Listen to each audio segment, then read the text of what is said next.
Hello my dear students, मैं Rajan Dixit RITT smart education class में अपने DLED थर्ड सेमेस्टर बच्चों का फिर से स्वागत करता हूं।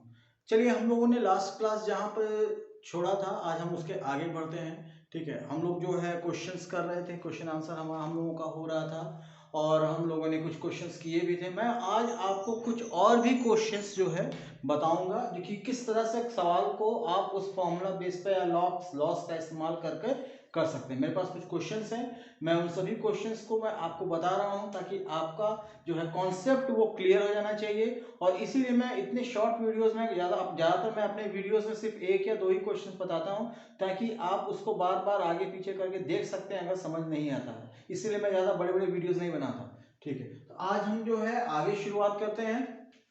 आज मैं कुछ और भी उससे आपके चैप्टर रिलेटेड जो है, जो हमारा जो पहला चैप्टर है शर्ट्स, उससे करनी, उससे रिलेटेड जो है मैं कुछ और अलग क्वेश्चन, एक ही तरह के जो क्वेश्चन जैसे मैंने कल बताया था, एक तरह के दो क्वेश्चन जो हमारा था जो हमने लास्ट वीडियो में किया था, आज मैं इस वीडियो में भी वही चीज करूंगा। तो एक क्वेश्चन है मेरे पास, 2n⁵ into 6 2n⁴ is equal to 1/12⁴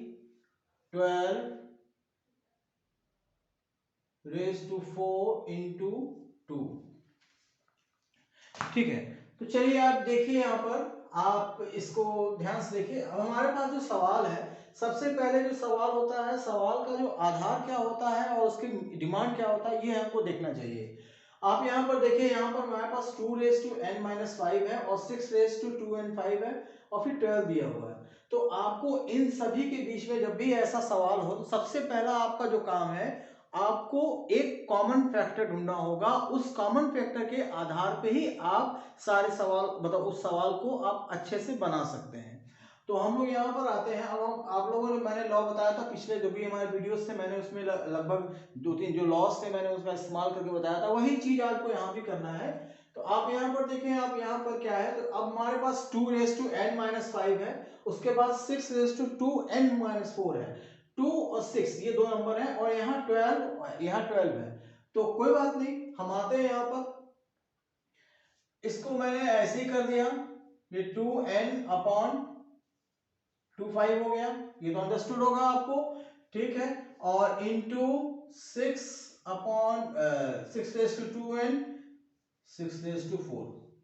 ये क्लियर हो गया। ये हमारा LHS का था, ये क्लियर हो गया होगा आपको।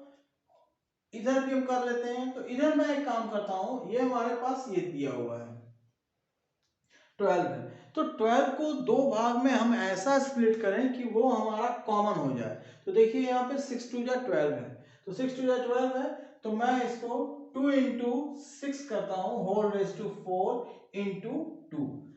ये फॉर्मूला आप देख ही रहे होंगे, आप समझ ही गए होंगे कि ये फॉर्मूला कौन सा है। ये फॉर्मूला यही है, a⁴m/a⁴n is equal to am-n। पिछले हम लोग वीडियोस में हम क्या बोलते हैं RHS लेके चल रहे थे, लेकिन इस वीडियो में LHS पे आ गए, हम वापस हम लोग इस पे आ गए। क्लियर है, अब आगे बढ़ते हैं। अब हमारे पास आगे जब बढ़ेंगे तो इसको एक में कर दिया हमने, 2n इंटू 6⁵2n/2⁵5 इंटू 6⁴ यहां पर हो गया। इस साइड में आपको देखिए, अगर इस साइड में है, इस साइड में अगर मैं करता हूं तो इसको अलग अलग कर दिया मैंने, 2⁴ इंटू 6⁴ इंटू 2। ये कैसे हुआ, आपको फॉर्मूला याद होगा, ये बताया था मैंने कि a⁴m अगर n है, ठीक है, if am⁴n whole power n है तो वो बराबर होगा a⁴n इंटू m⁴n। क्लियर, तो वही चीज है यहाँ पर, देखिए पावर। तो अब इसके आगे हम लोग बढ़ेंगे, यहाँ पर बढ़ेंगे। तो अब हम क्या करते हैं, यहाँ पे इसका कोई काम नहीं है, इस नंबर को मैं इधर क्रॉस मल्टीप्लाई कर दे रहा हूँ। जो यहाँ का डिनोमिनेटर है मैं इसको क्रॉस मल्टीप्लाई करके उधर भेज दे रहा हूँ। 2n इंटू 6⁴n ये हमारे पास हो गया, और ये नंबर उधर क्रॉस मल्टीप्लाई होके जा रहा है, ये नंबर उधर क्रॉस मल्टीप्लाई होके चला गया, तो ये हो गया 2⁵ इंटू 6⁴ अपॉन ये देखिए 2 और 2 यहाँ पर कॉमन है, दो बेस कॉमन है, तो एक फॉर्मूला ये भी यहाँ पे इस्तेमाल हम लोग कर रहे हैं कि A M into A M is equal to, अरे सॉरी ए एन है ये, तो m प्लस एन, यहाँ पे देखिए दोनों का बेस सेम है तो पावर्स ऐड हो गए, तो ये हमारा नीचे हो गया 2⁵ इंटू 6⁴। देखिए कॉमन कर दिया मैंने, यहाँ पर कॉमन हो गया। चलिए अब हम यहाँ पर ये फॉर्मूला आप लोगों को यहाँ पे क्लियर होगा। मैं इस साइड को इरेज कर दे रहा हूँ, आप वीडियो को क्या बोलते हैं रिवाइंड करके फिर से देख सकते हैं, अगर आपको यहाँ पे मतलब ये समझ में ना आए कैसे ही आया। ठीक है, अब यहाँ पे इस साइड के सवाल को मैं इधर आता हूँ बताते। मैंने एक लाइन खींच दिया बीच में, मैं एक लाइन खींच दे रहा हूँ बीच में। ठीक, अब यहाँ पर हमारे पास क्या है, 2⁵n है, तो 2⁵n है, ये 2⁵n है और ये 6⁵2n। तो अब ये देखिए ये दोनों बराबर हो गया, तो आप इसको कैंसिल कर सकते हैं, ये कैंसिल हो गया, तो इसका अंत इधर 1 आएगा, यानी कि ये यहाँ पर है 2⁵n into 6⁵2n is equal to 1 हो गया। अब हमारा अभी RHS जो है, RHS में 1 है।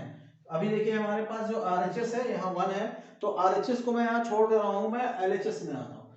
अब LHS में आते हैं, देखिए यहाँ पर क्या करना है हमें, बहुत सिंपल सा यहीं पे एक ट्रिक है, एक सिंपल सा ट्रिक है, पसंद आया तो सब्सक्राइब कर दीजिएगा, लाइक शेयर जरूर कर दीजिएगा। ठीक, कुछ नहीं करना है, यहाँ पर मैंने क्या किया कि मैंने 2 इंटू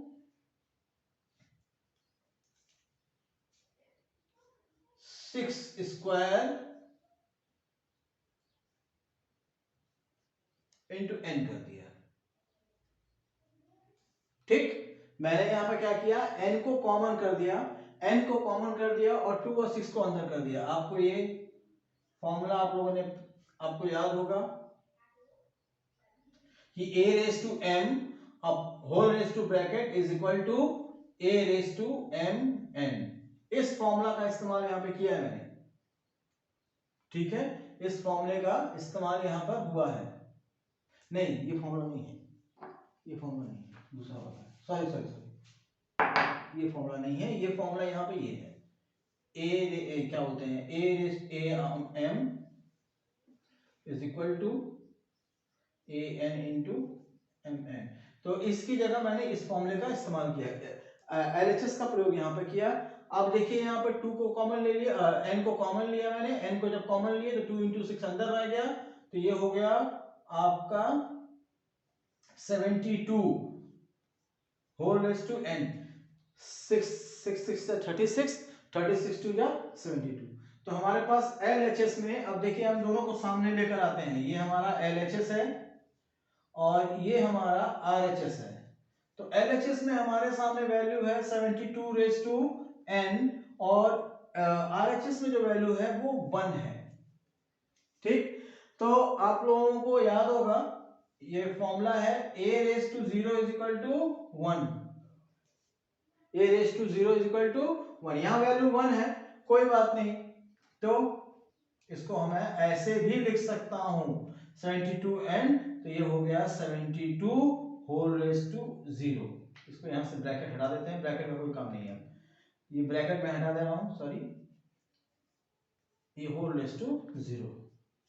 ठीक, आप पिछले वीडियोस में मैंने आपको कई सवाल बताए भी थे और ये फॉर्मूला आप जानते ही हैं, ये लॉ ऑफ इंडिस का। तो इस 1 को मैंने ऐसे लिख दिया। अब देखिए दोनों तरफ बेस सेम कर दिया, दोनों तरफ जो है यही ट्रिक था, दोनों तरफ यहीं से ट्रिक मैंने चेंज किया। देखिए आपके सामने एक ट्रिक है, नया ट्रिक, तो ये नई चीज मैंने आपको बताई है। ठीक, ये देखिए दोनों तरफ मैंने बेस को सेम कर दिया। जब बेस को सेम कर दिया, क्योंकि इस क्वेश्चन में जो था, इस क्वेश्चन में आपको n को ही फाइंड करना था, n की वैल्यू फाइंड करनी थी। ठीक है, n का वैल्यू फाइंड करना था इस क्वेश्चन में। ठीक है, n की वैल्यू क्या है, तो अब देखिए दोनों तरफ बेस सेम हो गया, तो n की वैल्यू 0 हो गया। क्लियर है? ठीक है, क्लियर है, n की वैल्यू जो है आपका 0 हो गया।